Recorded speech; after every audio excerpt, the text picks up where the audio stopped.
हमारे महाराज जी सुनाते थे कि एक बेरोजगार व्यक्ति था, समझ में नहीं आ रहा था कि मैं कैसे अपनी उदर पूर्ति करूं। तो एक दिन मरने का विचार करके एक गहरे तालाब के तट पर बैठा था कि पत्थर बांध के तालाब में कूद जाऊंगा, मर जाऊंगा। इतना अपने जीवन से हताश और दुखी हो चुका था। उसी समय एक जल पक्षी आया, देखा होगा नीले रंग का पक्षी होता है, नीले पंख होते हैं। एक जल पक्षी आया और उसने सीधे जल में प्रवेश करके एक मछली पकड़ी और मछली को पकड़ के जल से गोता लगाकर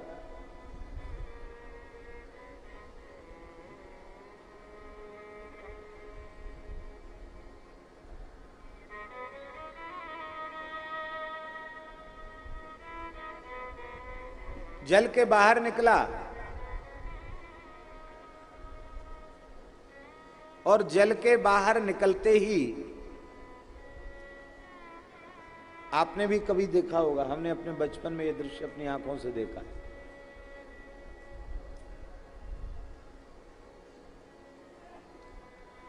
वह जल पक्षी, कोई कोई उसको किलकिला भी कहते हैं, वो जल पक्षी उसने मछली पकड़ी और जैसे ही जल के बाहर निकला तो मछली को ऊपर उछाल दिया और उछाल कर एक चोंच फाड़ के फिर चोंच में ले लिया।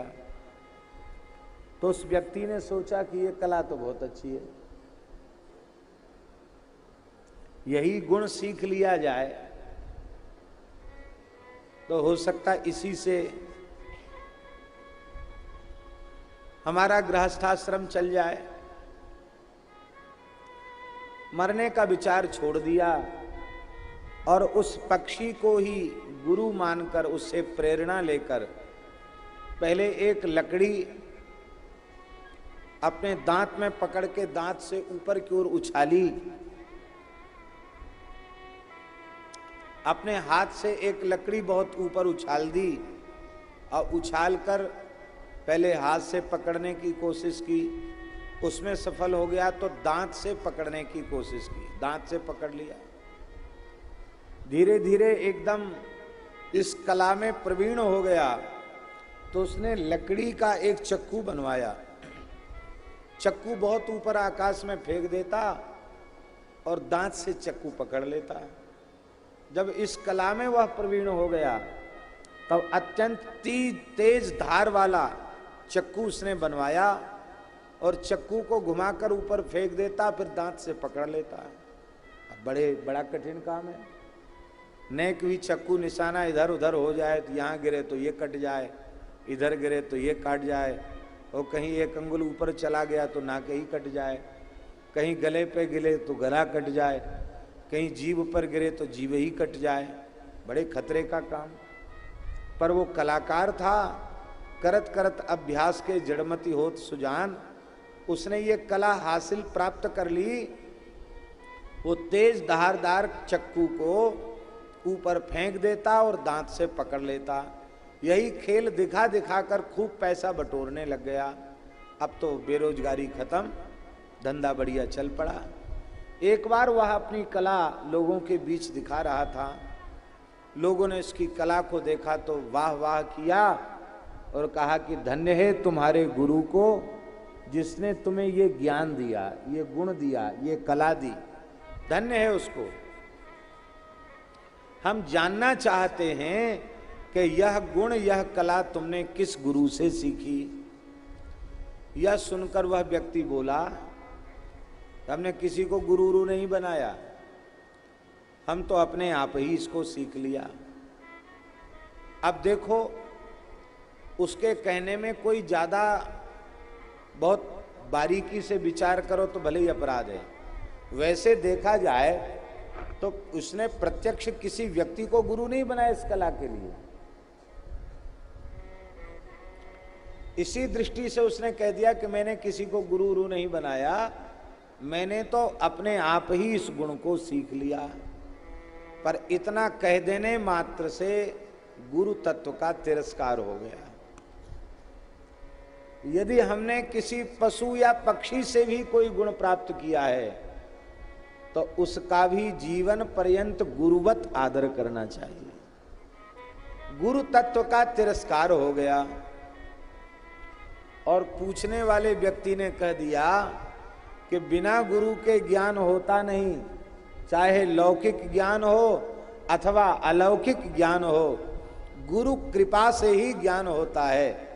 और तुम कहते हो कि हमें अपने आप ही हो गया, तो हमारी समझ में तो नहीं आता। जरूर किसी न किसी गुरु ने ज्ञान दिया होगा और तुम गुरु का महत्व स्वीकार नहीं करना चाहते हो। ये एक प्रकार से गुरु अपराध है। अरे बोले हमने किसी से सीखा हो तब ना अपराध है, हम तो अपने आप ही इसको अभ्यास करके सीखा है। ऐसा कह के वो अपना खेल दिखाना उसने फिर आरंभ किया, क्योंकि वो तो दिखाना उसका काम ही था। फिर भीड़ आई, फिर मजमा इकट्ठा हुआ। अब की बार उसने चक्कू को घुमा करके ऊपर फेंका। हजारों बार दिखा चुका था खेल, लेकिन अभी थोड़ी देर पहले गुरु तत्व का तिरस्कार हो गया। उसका दुष्परिणाम यह हुआ कि आज पता नहीं कैसे निशाना चूक गया और चक्कू को दांत से नहीं पकड़ पाया, सीधे यहां गिरा चक्कू और नाक ही बेचारे की कट गई। इसका मतलब यह है, इससे प्रेरणा यह लेनी है कि गुरु तत्व के प्रति जो कृतज्ञ नहीं होते उनकी नाक बचती नहीं है, उनकी नाक तो कट ही जाती। इसलिए माता के प्रति कृतज्ञ, पिता के प्रति कृतज्ञ, शिक्षक के प्रति कृतज्ञ, बड़े भाई के प्रति कृतज्ञ। और हम तो कहेंगे संसार में कहीं भी किसी से आपको उत्तम शिक्षा प्राप्त होती हो तो उस व्यक्ति में गुरु तत्व का दर्शन करके उसका भी वंदन करना चाहिए, उसके प्रति भी कृतज्ञ होना चाहिए। आपका छोटा सा बालक, दुधमुहा बालक, यदि कोई कल्याण की बात उसकी वाणी से निकल जाती है तो समझ लो इस बालक की जिह्वा पर बैठकर जगत गुरु श्री कृष्ण हमें उपदेश कर रहे हैं। गुरु तत्व का सदा समादर करना।